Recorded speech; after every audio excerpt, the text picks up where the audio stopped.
नमस्ते दोस्तों, आपका हमारे चैनल पर स्वागत है। तो दोस्तों, आपके आंखों के सामने दिख रहा होगा लगभग हम आज कितने लगभग 20 या 19 सवाल, यानी कि 19-20 सवाल हम आपके फटाफट कराएंगे। तो सबसे पहले लेट होने के लिए माफी चाहूंगा दोस्तों। कौन से तारीख का कराऊंगा ये भी बता देता हूँ कि 9 मार्च, फर्स्ट, सेकंड और थर्ड। जो भी मैं सवाल आपको कराता हूँ सब के सब सवाल मैं किसी दोस्तों के माध्यम से मुझे मिलते हैं। जैसे कि मेरे टेलीग्राम चैनल पे 1000 से ज्यादा मेरे दोस्त हैं, तो उनसे मैं कुछ सवाल मांगता हूँ। आज के दिन विकास भैया नाम के एक भाई हैं, वो भी चैनल चलाते हैं, तो उनके चैनल से ज्यादातर क्वेश्चन मेरे को मिले। मेरे दोस्त लोग कल के दिन क्वेश्चन नहीं बता पाए। कुछ ऐसे दोस्त थे जिनको कोटा से ग्वालियर जाना था, उनका सेंटर इतना दूर था। कोई पटना के थे जिनका भुवनेश्वर में, मतलब इतना दूर दूर मतलब सेंटर पड़ रहा है ना, कि लड़के लोग जो हैं, हमारे दोस्त लोग, हमारे मित्र भाई लोग, वो क्वेश्चन नहीं याद कर पा रहे हैं और ना ही सेंड कर पा रहे हैं। तो कुछ सवाल, लगभग 10 जितने सवाल मेरे दोस्तों के माध्यम से मुझे मिले, और कुछ विकास भैया को मैं दिल से धन्यवाद। वो ऐसा कुछ मतलब बुरा ना माने कि मैंने उनका क्वेश्चन कॉपी किया है। मेरा मकसद क्लियर ही है कि कुछ दोस्तों का अपने वजह से भला हो जाए। जैसे कि विकास भैया बहुत भला काम कर रहे हैं, तो उसी हिसाब से मैं भी कुछ भला करने का ही सोच रहा हूं। तो चलिए दोस्तों, समय की बर्बादी किए बिना 9 मार्च यानी कल के दिन हुए जितने भी फर्स्ट, सेकंड, थर्ड शिफ्ट है, टाइम कितना हो रहा है आप देख सकते हैं कि जो मेरा क्या बोलते हैं, लेफ्ट राइट साइड में नीचे के साइड देखोगे तो 11:30 बज रहा है। यानी कि मैं दिन के समय रात के समय वीडियो नहीं बना रहा हूं, दिन के समय ये वीडियो बना रहा हूं। तो हो सकता है कि मैं आज शांति से आपको कुछ अच्छा समझा पाऊं। रात में यार दिल मतलब दिमाग मेरा थक जाता है ना यार, पूरा रात दिन भर का प्रेशर रहता है, इस हिसाब से मैं बढ़िया नहीं समझा पाता। तो आज आपको कुछ नया सीखने को मिलेगा। कम से कम यहाँ पे मैं 10 अलग अलग टाइप आपको समझाऊंगा क्वेश्चन के माध्यम से। ठीक दोस्त, तो सबसे पहले हम अपनी स्लाइड को बड़ा करेंगे, जिससे आपको काफी बढ़िया तरीके से सब कुछ देखने को मिल जाए। ठीक, तो पहला सवाल आपकी आंखों के सामने, आज मैंने ना ही लाभ हानि ना ही मैंने प्रतिशत को लिया है। आज मेरा क्लियर कट था कि आज मुझे मेंसुरेशन के सवाल को काफी बढ़िया तरीके से समझाना है। क्यों? क्योंकि मेंसुरेशन में कम से कम आपको मैं घन वाले सवाल में विकर्ण कभी नहीं समझाया, आयतन वाले सवाल में विकर्ण मैंने कभी नहीं समझाया। और ये सभी के सभी सवाल भाई लोग आए हुए हैं, ऐसा नहीं है कि मैं अपने हिसाब से कोई भी क्वेश्चन यहाँ पे डाला हूं ना। ये सब के सब सवाल आ चुके हैं। इसके अलावा एक और सवाल आया हुआ था, कौन सा मेरे को लग रहा था, तार। पहली बात, आपको ये पता है कि तार को हम बेलन, शंकु, आयतन क्या मानेंगे? अगर गलती से तार का आयतन निकालना आ जाए तो क्या करेंगे? ये तीनों सवाल के अप्रोच में आपको बताऊंगा। इसमें हकीकत में इधर भी मैंने दो सवाल मर्ज कर दिया है, यहाँ पे भी दो सवाल मर्ज किया है, लेकिन कंसेप्ट दोनों सेम है। पहला सवाल आपकी आंखों के सामने है कि घन का विकर्ण मेरे को दे रखा था 18√3 है, तो घन का आयतन ज्ञात करिए।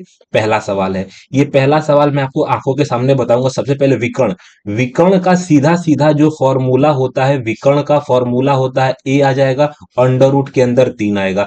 यानी कि जो मेरा विकर्ण दिया गया है 18√3 है। तो अगर मैं कंपेयर करूंगा विकर्ण के साथ, तो 18√3 का सीधा सीधा तात्पर्य है कि जो मेरा ए है ना भाई लोग, 2 मिनट माफी चाहूंगा, ये जो है भाई साहब को इधर ही ठीक रहते हैं। ठीक, अगर मैं आपको क्या बताऊं, अगर मैं बताऊं भुजा, तो भुजा की वैल्यू आ जाएगी 18। मेरे से पूछा क्या गया है, आयतन। तो सबसे पहले मेरे को दे रखा था जो घन होता है ना हमारा, घन का जो वॉल्यूम होता है, क्या होता है, घन का वॉल्यूम होता है ए की पावर 3, यानी कि 18 की पावर 3 में बहुत से दोस्तों को क्यू याद नहीं होगा, लेकिन आपको क्यू याद करना पड़ेगा, 5832। मान लेते हैं कि बहुत से दोस्तों को क्यू याद नहीं है, तो क्या करेंगे हम, एकदम आसान सा तरीका है, 18 का गुणा 18 का स्क्वायर मेरे को दे रखा था 324 में, हम करेंगे 18 का गुणा 324 में करेंगे तो 5832 आ जाएगा। ये जो सवाल था विकर्ण वाला था। दूसरा सवाल मेरे को समझाने का यही मकसद है कि घन या घर, किसी भी घर में, मान लीजिए कि आप जिस घर में बैठे हैं उसमें 4 दीवार, एक फर्श और एक छत होगा, यानी कि टोटल 6 आपको फर्श दिख रहा होगा, जो सतह बोलते हैं ना, टोटल 6 सतह दिख रहा होगा। तो उसमें रखी जा सकने वाली सबसे लंबी जो छड़ है, ये मैंने अपने हिसाब से डाला है। हो सकता है कि आपके शिफ्ट में ये सवाल इंतजार कर रहा होगा, खास करके 17 मार्च और 18 मार्च वाले दोस्तों। आपको तो मैं लिख के देता हूं, शायद कहीं आपके शिफ्ट का ये सवाल है क्या, कि सबसे लंबी छड़ जो होती है ना, सबसे लंबी छड़ हो जाती है भुजा जो होती है आपकी, जो भी आपका भुजा दिया होगा उसमें आपको अंडर रूट 3 से गुणा कर देना है। ये फॉर्मूला आपको याद करना पड़ेगा। मान लेते हैं कि आप एक घन है, घन की भुजा जो है 4 मेरे को दे रखी थी, घर की भुजा 4 मीटर दे रखा है। अब पूछा गया सबसे लंबी छड़ जो उस घर में रखी जा सकेगी, तो 4 का क्यू कर देंगे।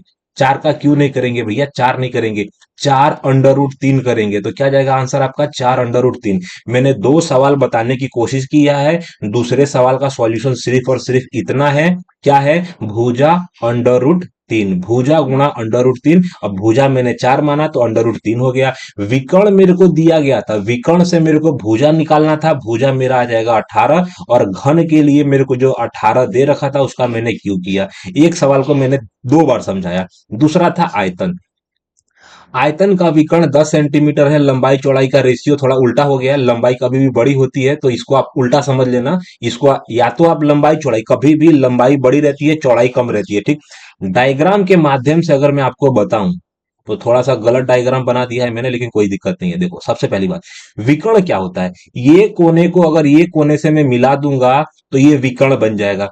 कभी भी आयतन में जो विकर्ण होता है ना, आयतन में विकर्ण जो होता है वो कभी भी क्या होता है, बराबर होता है। यानी कि जो ये विकर्ण 10 दे रखा था, यहां से लेके यहां तक भी 10 है, यहां से लेके यहां तक भी 10 है, तो ये 10 मेरे को सेंटीमीटर दे रखा था, और इसकी जो लंबाई है वो 4 है, और ये जो चौड़ाई है वो 3 है। आपको ट्रिपलेट पता है, ट्रिपलेट जो पाइथागोरस का जो ट्रिपलेट होता है ना दोस्त, ट्रिपलेट अगर पता है तो आप 5 मिनट में कर दोगे। क्या जाएगा, ट्रिपलेट का फॉर्मूला मैं आपको थोड़ा बता देता हूँ। ट्रिपलेट जो है यहाँ पे जो अप्लाई होने वाला है, ट्रिपलेट आपने याद किया होगा जिसको हम त्रिक बोलते हैं, क्या जाएगा, 3 4 5। ट्रिपलेट के हिसाब से अगर 3 4 5 में अगर 5 की वैल्यू, अगर मेरे को जो कर्ण बोलूंगा, जिसको कर्ण बोलूंगा ना, इसको आधार, इसको आधार, ये लंब और ये कर्ण, अगर मैं त्रिभुज के हिसाब से आपको बताऊं, किसके हिसाब से, त्रिभुज के हिसाब से, ये अगर मैं एक त्रिभुज मान ले रहा हूं, तो मेरे को दे रखा था 10 की वैल्यू, जो कर्ण है वो कितने, 5 की वैल्यू मेरे को 10 दे रखी है। यानी ये भाई भी 2 गुना हो जाएंगे, ये भाई भी 2 गुना हो जाएंगे, कितने हो जाएंगे, यानी कि भुजा हो जाएगी 6 और 8। अब मेरे से पूछा क्या गया है, ये जो वैल्यू है इसका मान है 8, ये जो वैल्यू दिया है रेशियो में इसका मान है 6। मेरे से पूछा क्या गया है, परिमाप बताइए। तो परिमाप बताना एकदम आसान होता है। परिमाप क्या होता है, आयतन का परिमाप होता है 2 लंबाई धन चौड़ाई। लंबाई धन चौड़ाई कितना है, 8 में 6 जोड़ दूंगा हो जाएगा 14, और 14 में मैं 2 का गुणा कर दूंगा हो जाएगा 28। तो जो आपका आंसर है कि परिमाप कितना हो जाएगा, तो परिमाप हो जाएगा 28, 28 सेंटीमीटर। तो ये दूसरा सवाल भी आपके लिए थोड़ा नया है। ये सवाल 2D से था, ये सवाल मेरे को दे रखा था 3D है, 3D डायमेंशन, यानी कि 3 आयामी, यहाँ पे 2 आयामी। ये जो था सवाल ये भी 3D से है भैया, 3D। तो 3D का सवाल मेरे आपकी आंखों के सामने मैं प्रस्तुत करना चाहूंगा। 2 सवाल था, मैं दोनों के दोनों नंबर बाय नंबर कराऊंगा, कि 2 सेंटीमीटर व्यास और 58 मीटर लंबाई वाले तार का आयतन। क्या पूछा है, तार का आयतन। तार का व्यास 28 सेंटीमीटर है, लंबाई 14 सेंटीमीटर है, तार का आयतन बताओ। जो तार होता है ना भाई, जैसे सबसे पहले मैंने ले लिया यहाँ पे तार, ये ले ले ले ले ले ले ले ले ले ले, ये तार है अपना। ये जो तार है हकीकत में गोल होगा, क्या होगा भैया, गोल होगा। तो गोल के हिसाब से मैं इसको बेलन मान सकता हूं ना भाई। कभी भी तार का आयतन आएगा, आपको बेलन का आयतन निकालना है। बेलन का आयतन क्या होता है, तो बेलन का आयतन होता है पाई r² h। पाई का मान सबको पता है 22/7। आर मेरे को क्या दे रखा था, पहले सवाल में मेरे को 2 सेंटीमीटर व्यास दिया है, त्रिज्या नहीं दिया है। त्रिज्या निकालने के लिए मैंने आधा का स्क्वायर किया। ऊंचाई मेरे को, सबसे पहली बात, 98 जो है ना भाई, यूनिट ध्यान रखना, यहाँ पे मीटर दिया था, मीटर के हिसाब से 9800, ये हो गया सेंटीमीटर। अब 7 से काटूंगा तो मेरे को 7 का पाड़ा आना चाहिए, 7 एकम 7 और 7 चौका 28, यानी कि 14 का पाड़ा अगर आप 7 बार में पढ़ोगे तो 14 14 सत्ते 98 होता है, सबको पता होगा। अब करना कुछ नहीं है, 14 का मल्टीप्लाई कर दूंगा आसानी से। तो 14 दूना 28 का 8, 8 से लगभग 2 आ जाएगा, 30 मेरे को दे रखा था। यानी कि अल्टीमेट जो आपका आयतन आएगा पहले सवाल का आयतन कितना हो जाएगा। सबसे पहले यूनिट भी बताना पड़ेगा। हाँ भैया, मैंने ये जो आंसर निकाला है सेंटीमीटर स्क्वायर में निकाला है। दूसरा सवाल भी सेम था, यहाँ पे जो व्यास है कितना दे रखा था, 28 सेंटीमीटर। तो दूसरे सवाल में मैं आपको रंग बदल के समझा देता हूं। दूसरे सवाल में मेरे को क्लियर दे रखा था पाई का मान 22/7 कर दूंगा। त्रिज्या मेरे को दे रखा था 14 × 14। क्यों किया मैंने 14 × 14 करने का सीधा तात्पर्य है 2 बार आर है। व्यास मेरे को 28 दे रखा था, त्रिज्या मेरी 14 आ जाएगी। हाइट जो मेरे को दे रखा था 14 दे रखा था। हाइट और लंबाई में कंफ्यूज मत होना भाई। जो लंबाई होती है, जैसे कि अगर मैं तार की बात करूं तो तार में यहां से लेके यहां तक लंबाई होती है। और वही मैं बेलन की बात करूं तो बेलन में अपनी ऊंचाई हो जाती है। तो दोनों का मतलब तो एक ही हुआ ना भाई। 7 से काटूंगा तो 7 से काटूंगा तो मेरे को दे रखा था ऊपर आ जाएगा 2।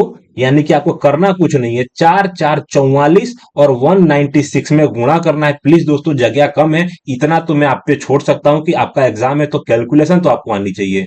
मेरे को भाई कैलकुलेशन सिखाना मेरा काम अभी तो नहीं है।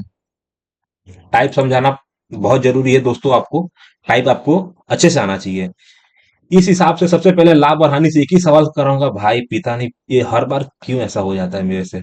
चलो, मेरे को क्या दे रखा था, यहाँ पे दे रखा था कि 20, यानी कि 2000 में खरीद में 2400 में बेचा जाता है। लाभ हानि बताओ। सवाल थोड़ा बड़ा होगा, मैंने शॉर्टकट में कर दिया। अगर चाहूं तो रेशियो से काट सकता हूं इसको। 400 रुपए का सामान, यानी कि ये 5 रेशियो हो जाएगा, ये 6 हो जाएगा।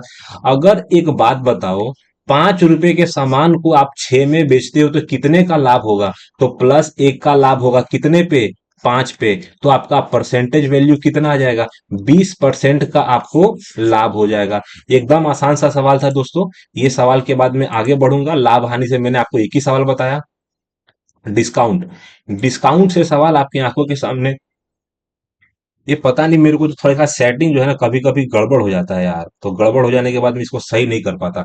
यहाँ पे पांचवा सवाल आपकी आंखों के सामने क्या दिया है कि किसी वस्तु को अंकित मूल्य पर बेचने पर 50% का लाभ होता है। यदि वस्तु का अंकित मूल्य X% की छूट दे तो X% का लाभ होता है।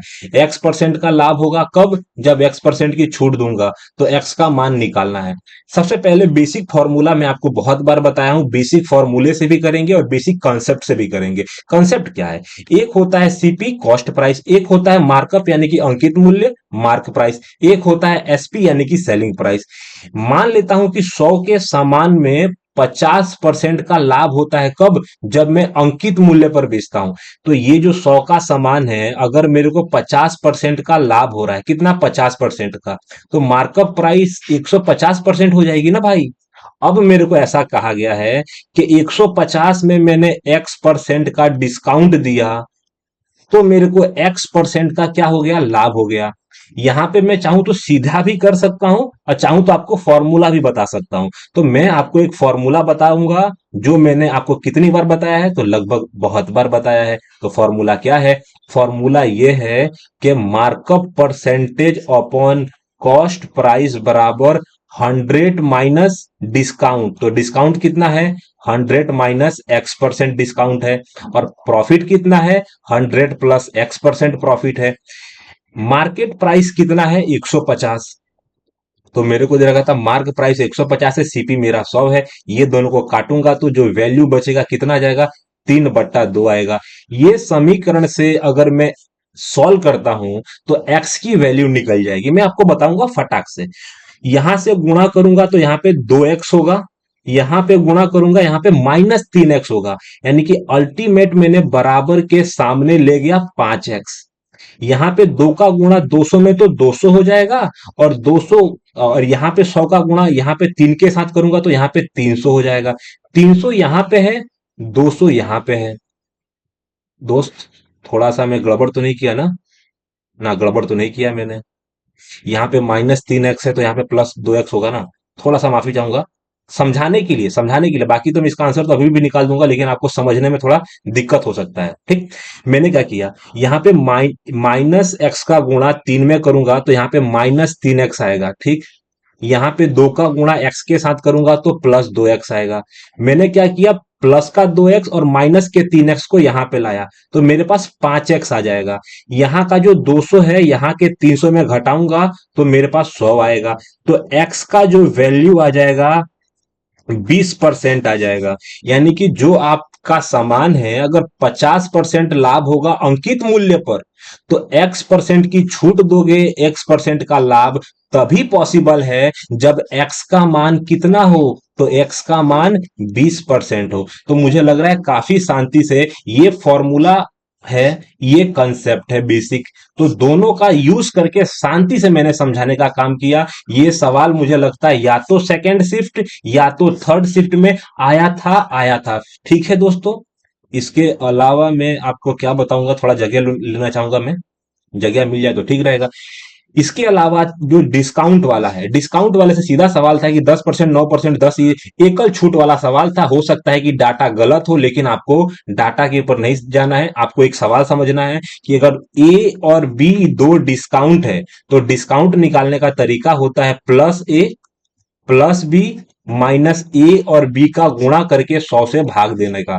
ये निकालने के बाद आपको पता चलेगा कि एक दो तीन चार में से कौन सा ऐसा छूट है जिसमें ज्यादा डिस्काउंट या ज्यादा छूट मिल रहा है। सवाल ये था, पहले मैंने आपको करा रखा है, फिर भी चाहोगे तो मैं आपको करा के समझा दूंगा। ठीक भाई, फॉर्मूला क्या था? फॉर्मूला है A plus B minus A B बट्टा 100। मेरे को क्या दे रखा था? ये माइनस में है भाई, माइनस में मेरे को दे रखा था 10 और 9। 10 और 9 को जोड़ दूंगा 19 आएगा, 19 का अगर मल्टीप्लाई कर दूंगा तो 90 आएगा, 90 में 100 का भागा दूंगा तो 0.9 आ जाएगा। अल्टीमेट क्या आ जाएगा? 18.1 आ जाएगा। दूसरे को मैं पकड़ूंगा 10% और 11% को जोड़ दूंगा, कितना हो जाएगा? 21% हो जाएगा। 21% में मेरे को दे रखा था 110 में अगर 100 का भागा दूंगा तो 1.1 आ जाएगा। इसको घटा के लिखूंगा तो 2 घटाऊंगा तो मेरे को दे रखा था 19.9 आ जाएगा। तीसरा सवाल जोड़ूंगा तो कितना आ जाएगा? जोड़ूंगा तो 9 10 18 आ जाएगा। 18 में अगर 8 और 10 का गुणा करूंगा तो 80 हो जाएगा। 80 में 100 का भागा दूंगा तो 0.8 हो जाएगा। इस हिसाब से मेरे को एक घटाना है, यानी कि 17.2 हो जाएगा। 20 क्लियर दे रखा था। अब आपको बताना है कि ये जो तीन चार के चार परसेंटेज में आपको फायदा कहां होगा। तो भाई 18% में कम फायदा है, 17 में भी कम है, 19 में भी कम है, लेकिन 20% में सबसे ज्यादा फायदा है। तो आंसर आपको 20 को टिक करना था। ये सवाल मेरे को पता है कि ये सवाल मेरे दोस्त ने भेजा है, जो सेकेंड शिफ्ट में उसका एग्जाम था। सेकेंड शिफ्ट में मेरे दोस्त का एग्जाम था, तो ये सेकेंड शिफ्ट का सवाल था। भाई चल जा आगे। और माफी इसलिए चाहूंगा ना यार, कल थोड़ा मैच था ना, तो कल के दिन में क्वेश्चन कलेक्ट नहीं कर पाया दिन को। तो क्वेश्चन कलेक्ट नहीं हो पाया तो भाई रात को किसी ने क्वेश्चन मेरे को भेजे नहीं, तो इसलिए आज दिन को बना रहा हूं। सातवां सवाल, ए मेरे को दे रखा था, ए 5 घंटे में भर सकता है। अच्छा मान लेते हैं टंकी वाला सवाल है। ए 5 घंटे में भर सकता है, बी 8 घंटों में खाली कर सकता है। भाई यही था, ये प्लस वाला है, जो भरेगा वो प्लस वाला, जो खाली करेगा वो माइनस वाला है। दोस्तों यार मेरा मार्कर पता नहीं इतना बेकार क्यों हो गया है। ऐसा क्या करूँ कि इसको मैं ठीक करूँ? 2 मिनट रुक जाना भाई, 2 मिनट माफी चाहूंगा आप लोगों से।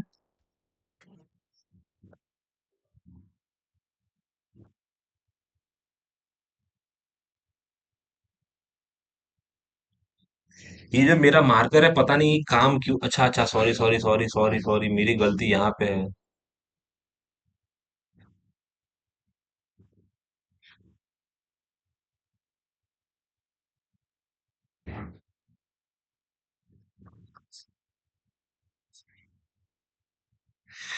2 सेकंड रुक जाओ भाई, यार माफी चाहूंगा, ये हो क्या रहा है मेरे साथ? ये मेरा काम ही नहीं कर रहा।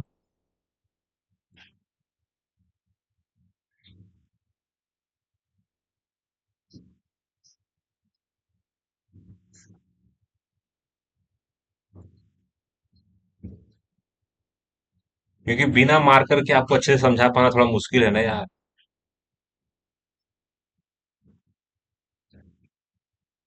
हाँ चलो, मार्कर मेरा ठीक हो गया।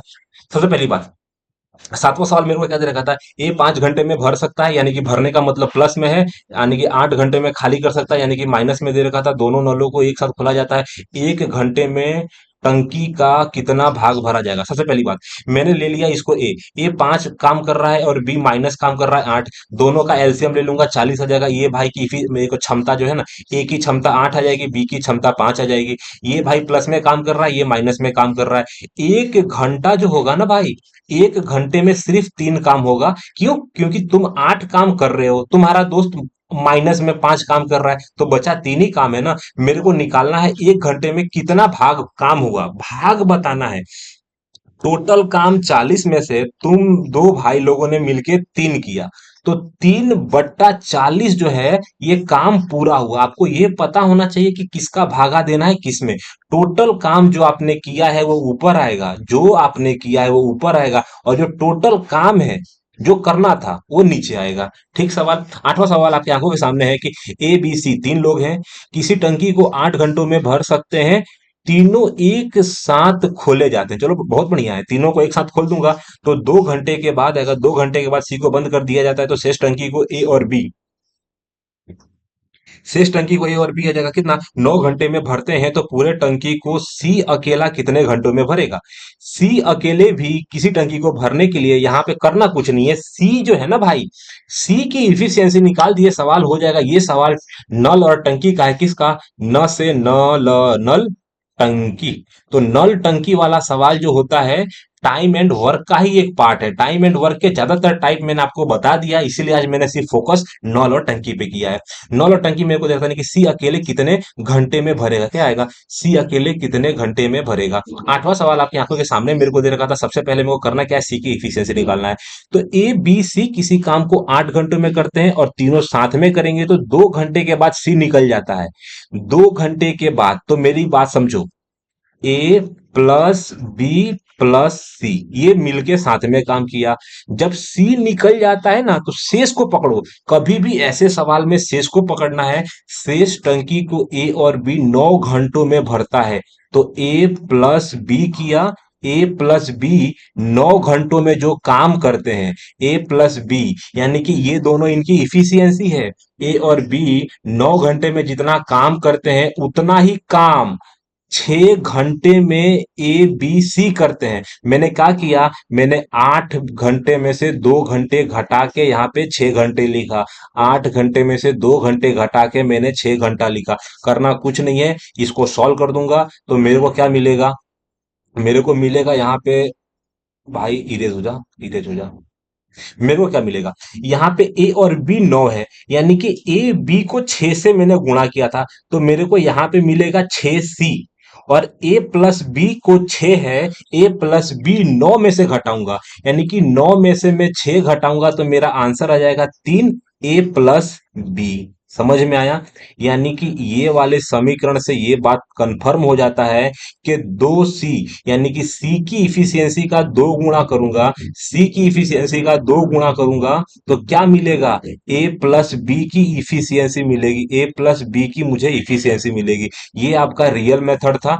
थोड़ा सा मैं आपको टाइम इसलिए ले रहा हूं क्योंकि ये सबको मैं मिटा के इसी में आपको सब कुछ समझा देता हूँ। ये सबको कट जा भाई लोग, कट जा कट जा कट जा कट जा। ये मेरे पास अभी तो कुछ ज्यादा मेरे को आता भी नहीं है ना यार, ये सब चलाना। जितना आ रहा है उतना आपको मैं समझा दे रहा हूँ। ठीक दोस्त। तो सबसे पहले ये थोड़ा अजीबोगरीब सवाल था, तो सी का निकालना था ना। आपको यहाँ पे किसी का डे दे रखा था ना कुछ। मैंने क्या किया, जो बचा हुआ काम है, शेष काम ए प्लस बी प्लस सी 6 दिन में करेंगे और ए बी 9 दिन में करेंगे। दोनों को मैंने कंपेयर किया, रेशियो जो है ना उनकी इफिशियंसी का आ गया, यानी ये अनुपात बोलूंगा, समीकरण बोलूंगा। ठीक, अब करना क्या है, जो ये 8 घंटे में करेंगे ना, तो मेरे को दे रखा था ए प्लस बी प्लस सी किसी कार्य को 8 घंटे में करते हैं। तो मैंने क्या किया, जो टोटल वर्क है अपने हिसाब से मैंने 24 ले लिया। कितना? 24 ले लिया। चाहो तो आप 72 ले सकते हो। मेरे को क्या करना है, 8 घंटे और 9 घंटे, 8 घंटे और 9 घंटे का एलसीएम मैंने ले लिया। टोटल काम 72 है। टोटल काम को ए प्लस बी प्लस सी 8 घंटे में करेंगे, तो ए प्लस बी प्लस सी की इफिशियंसी कितनी आ जाएगी, 9 आ जाएगी। तो ए प्लस बी की वैल्यू मेरे को क्या दे रखा था, ए प्लस बी जो है हमारा, ए प्लस बी की जो, सॉरी, ए प्लस बी की जो वैल्यू है 2c, ये वैल्यू मैंने यहाँ पे पुट कर दिया, यानी कि 2c प्लस सी, 3c। 3c की वैल्यू 9 है, तो c जो है उस क्षमता है, क्षमता कितनी हो जाएगी, 3 हो जाएगी। तो 3 जो है सी की इफिशियंसी है। टोटल काम आपने 72 माना था, 8 और 9 का एलसीएम। तो 72 काम को करने में जो हमारा सी है कितना टाइम लेगा आपको पता होना चाहिए। जैसे आप काटोगे तो 24 घंटे में, 24 घंटे में हमारा काम जो सी है, नल जो सी है वो कर देगा। सबसे पहला कंसेप्ट ये था कि सबसे पहले मैंने सी की इफिशियंसी निकाली। टोटल वर्क जो है मैंने एलसीएम ले लिया किसका, 8 का और 9 का। इसके बाद ए बी सी तीनों की इफिशियंसी निकाली जो 9 है। फिर मैंने सी की इफिशियंसी निकाली जो 6 है। सी की काम निकालना है, सी की इफिशियंसी से टोटल वर्क में मैंने भागा दिया। आपका आंसर आपकी आंखों के सामने प्रस्तुत था। ठीक। इसके अलावा साधारण ब्याज और चक्रवर्ती ब्याज से 4 सवाल फटाफट बताऊंगा बिना समय की बर्बादी किए। साधारण ब्याज और चक्रवर्ती ब्याज। चक्रवर्ती ब्याज पर कोई राशि अगर 2 वर्षों में 3600 से इतने हो जाती है तो दर यानी कि रेट बताना था। मैंने क्या किया, मैंने लिया 3600 का समान है, कितना बढ़ गया, तो 3600 का समान आएगा 600, 677.6 बढ़ गया। ये मेरे को परसेंटेज में निकाल देना है। परसेंटेज का मतलब 2 जीरो से 2 जीरो काट दूंगा। 36 का पहाड़ी के लिए मैं क्या करूंगा, नंबर बाय नंबर देखूंगा कि भाई इकाई का अंक अगर सम है, 7 दूना 14 और 1 15 और 15 12 27, यानी कि जब भी यूनिट डिजिट यानी कि नंबर का सम अगर 3 से कटता है तो नॉर्मल सी बात है, संख्या 3 से कटेगी। तो सबसे पहले मैं 6 से भागा दूंगा। 6 कम 6, 6 कम 6, हार्सिन लगो 1 आ जाएगा। 6 दूना 12, हार्सिन बच्ची 5, 5 का मतलब 51 हो जाएगा। 51 का मतलब हो जाता है 6 का पाड़ा पढ़ूंगा तो 48 हो जाएगा। 48 के बाद 3 आएगा, 36 आएगा, 6 छंग 36 हो जाएगा। यहाँ पे मेरा बचा 6। 6 को वापस मैं जैसे काटूंगा ना तो मेरे पास वैल्यू जो आएगी मैं सीधा लिख दूंगा। 6 का पहाड़ा पढ़ूंगा एक बार, 6 कम 6, 6 का पहाड़ा एक बार पढ़ा, 6 कम 6 बचा 5, यानी कि 52 आ जाएगा। 6 मेरे को दे रखा था, 6 अट्ठे 48 आएगा, हार्सिन 4 बचेगा, 4 8 48, यानी कि 8 बचेगा। 6 कम 6, तो जो आपको ब्याज मिल रहा है ना भाई, 3600 के सामान पे आपको 18.18% ब्याज 2 वर्षों में मिल रहा है। बात है चक्रवर्ती ब्याज की, तो 2 साल का, कितने साल का सक्सेसिव, तो 9% का, 2 सालों में 9% का सक्सेसिव 18.81 होता है। तो जो आपका रेट है, दर है, वो 9% आ जाएगा। कितना आ जाएगा, 9% आ जाएगा। पता नहीं यार, मैं गलती गलती में आपको रमण भमण सिखा दे रहा हूं। ठीक, कितना आ जाएगा दोस्त, 9% आएगा। आज के कैलकुलेशन में अगर मिस्टेक हो जाए ना तो मेरा नाम बदल देना भाई, सुबह का टाइम है, पूरा दिमाग एक्टिव है। ठीक। तो ये वाला सवाल बता दिया। इसके अलावा 12वां सवाल सीधे आपको बताऊं तो 2 साल का साधारण ब्याज और चक्रवर्ती ब्याज का अंतर दिया था, मूलधन निकालना था। मान लेते हैं कि 9% पे अगर मैं करना चाहूं तो करके दिखा दूं आपको, क्योंकि मेरे को कुछ परसेंटेज पता नहीं है।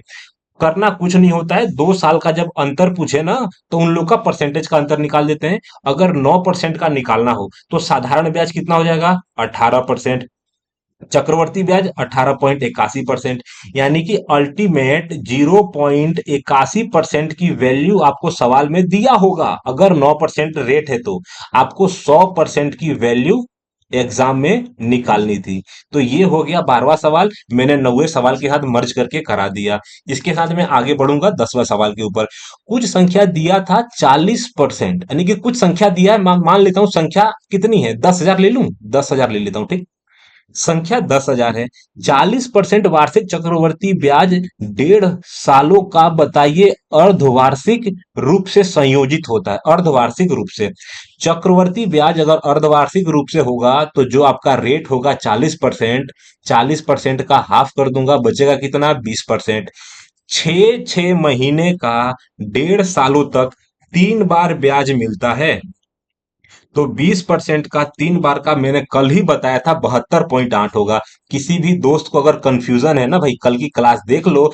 20% का 3 बार का सक्सेसिव 72.8% हो जाएगा। तो मुझे करना कुछ नहीं था, 72.8% की वैल्यू निकालनी थी। क्यों, क्योंकि जो सवाल था मेरा चक्रवर्ती ब्याज बताइए, 1.5 सालों का चक्रवर्ती ब्याज बताइए। इधर 2 जीरो है, ये 2 जीरो को काटूंगा, ये डॉट को हटाऊंगा, इधर डॉट को हटाऊंगा। 7280 आपका आंसर हो जाएगा। 7280 आपका आंसर हो जाएगा। इसके बाद मैं 11वां सवाल आपकी आंखों के सामने प्रस्तुत करूंगा। मुझे लग रहा है ये थर्ड शिफ्ट का सवाल है, थर्ड शिफ्ट का सवाल है ये। साधारण ब्याज। साधारण ब्याज 4 वर्षों में 40% बढ़ जाता है तो 1.5 लाख का 3 साल का चक्रवर्ती ब्याज ज्ञात कीजिए। आसान सा सवाल है, 5 सेकंड में आपको समझाने की क्षमता रखता हूं क्या। साधारण ब्याज 4 वर्षों में 40% कैसे बढ़ गया। अगर 40% 4 सालों में बढ़ गया तो 1 साल में कितना बढ़ेगा, 4 से भागा दे दूंगा, यानी कि 10% बढ़ा। 10% क्या है, 10% ही आपका रेट है। यहाँ पे सबसे बड़ा मैराथन तो इस बात पे था कि भाई कौन लड़का फटाक से रेट निकाल देता है। 40% में 4 का भागा दिया, रेट आपका 10% निकल गया। 1.5 लाख का 3 साल का चक्रवर्ती ब्याज। 10% पे 3 साल का चक्रवर्ती ब्याज भाई सबको पता है 31.3 होता है।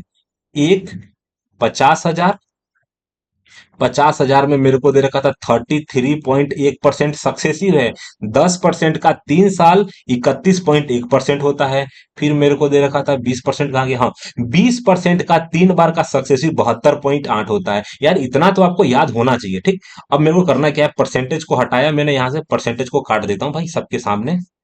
सबके सामने हमने काट दिया परसेंटेज को। परसेंटेज कटा, नीचे 2 जीरो आया।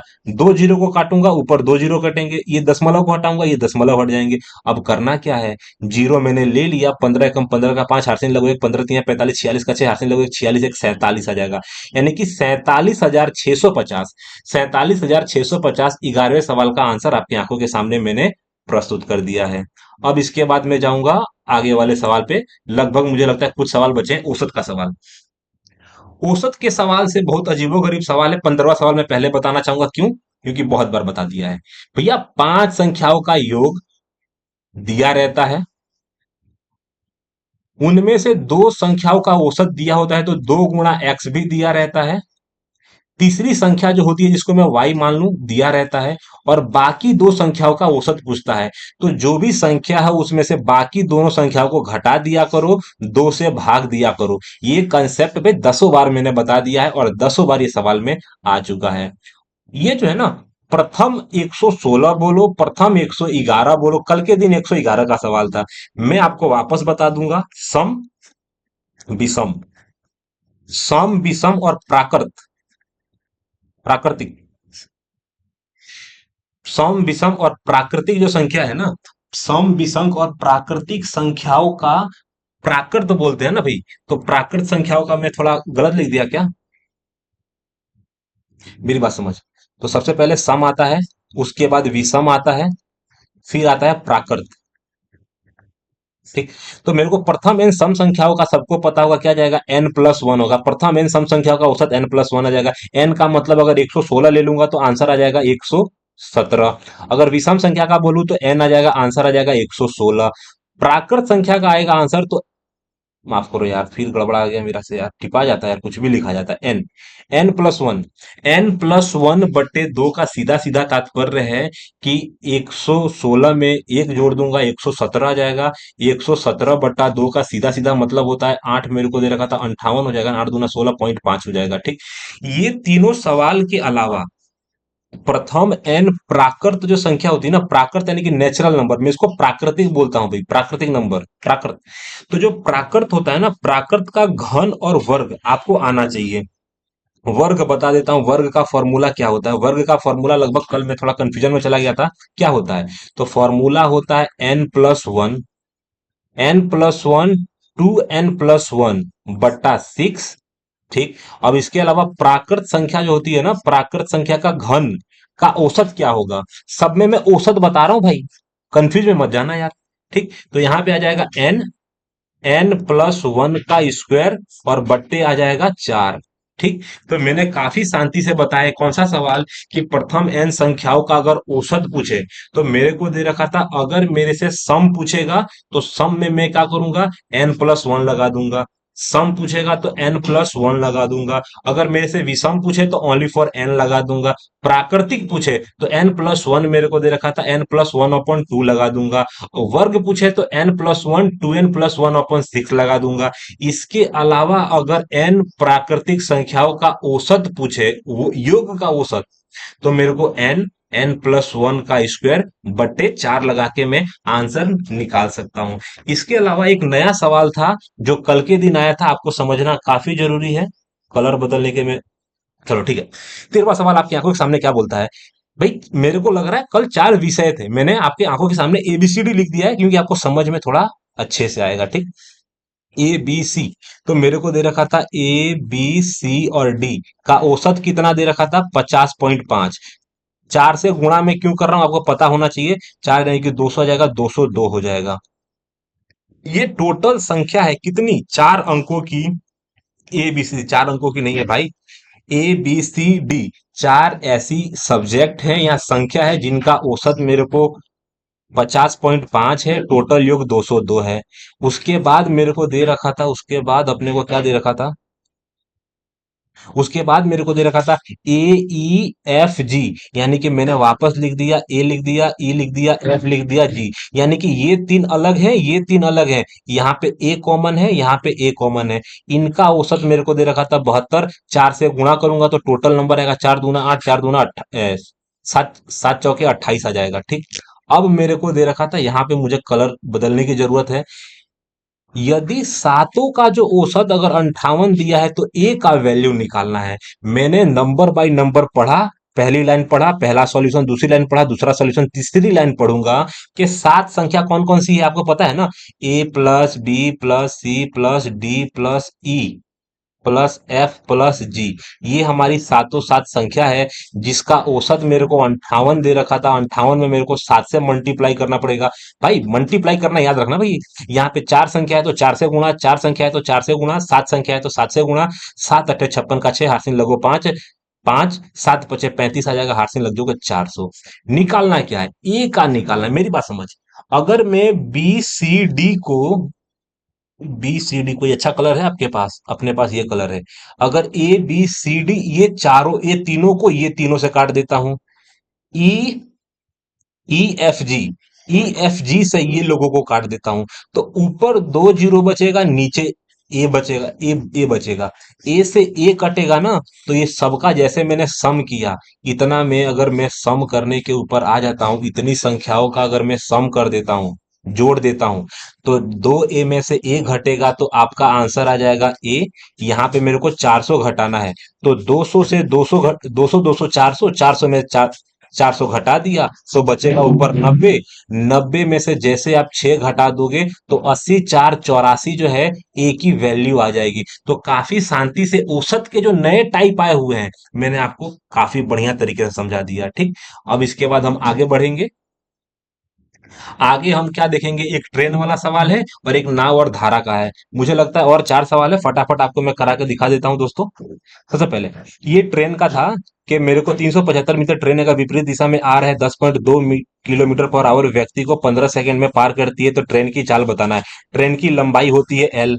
यहाँ पे आएगी सापेक्ष गति। सबसे पहले विपरीत दिशा में, जब भी दिशा अलग अलग तो जोड़ दो। मैंने माना ट्रेन की जो चाल है एक्स है, तो मैंने क्या किया, x plus 10.2 kilometre per hour बराबर मेरे को कितना, 15 सेकेंड लग रहा है। और एक और बात, जो लंबाई है, फॉर्मूला आपको जब पता ही है तो मैंने लंबाई सीधा लिख दूंगा ना आपको। लंबाई कितना दे रखा था? 375। और एक और बात, ये जो है ना किलोमीटर पर आवर में है। आपको समझ में आना चाहिए कि किलोमीटर पर आवर, मीटर और सेकंड काटम कुटी आनी चाहिए। तो एक्स प्लस मेरे को दे रखा था, x+10.2 बराबर क्या आएगा? 15 से काटूंगा, 15 दूना 30, 15 दूना 30 आ जाएगा और 15 पचे 75 आ जाएगा। ये जो 25 है ना, सीधे मत करना भाई, सीधे करोगे तो लबड़ जाओगे। करना क्या है, जो 25 है ना, मीटर पर सेकेंड है, मीटर पर सेकेंड को किलोमीटर पर आवर में कन्वर्ट करना है। क्या, किलोमीटर पर आवर में कन्वर्ट करना है। तो 18/5 से मेरे को गुणा करना नहीं भूलना है। 5 से काटूंगा 5 आ जाएगा, 15×8 = 90 आ जाएगा। निकालना मेरे को क्या है, निकालना एक्स की वैल्यू है। तो एक्स की वैल्यू क्या आ जाएगी, एक्स की वैल्यू 90 में से मैंने 11 घटा दिया, कितना आ जाएगा,